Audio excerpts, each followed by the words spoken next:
It was quite a few years ago.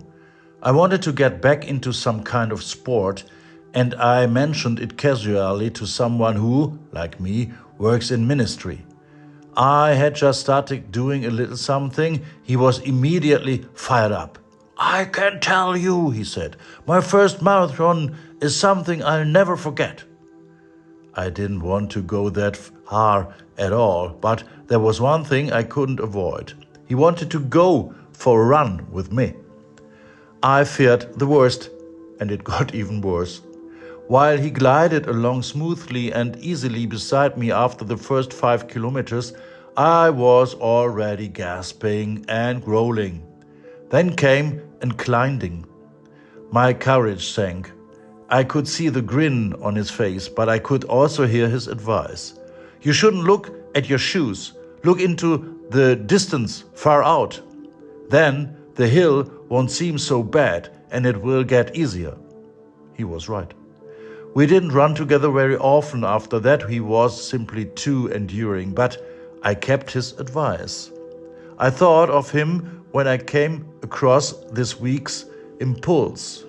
It says, "Stand up and lift up your heads, because your redemption is drawing near."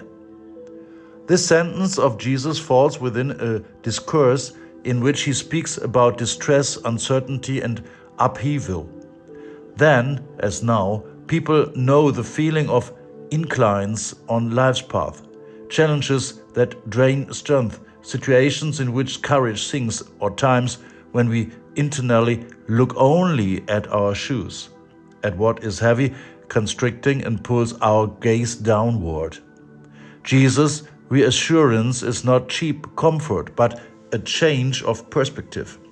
Stand up, turn your gaze away from what weights you down, what is narrow, what only makes you endure. Lift up your heads, not because everything is easy, but because God is coming toward you.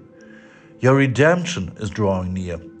God's nearness is not far away, it is already on the way. Hope is not a distant ideal, but a source of strength for the present. In a time marked by crisis, overwhelm, and constant pressure, this sentence sounds like a spiritual running coach beside us. Don't just stare at the rocky path before your feet. Lift your head. The path isn't all that matters.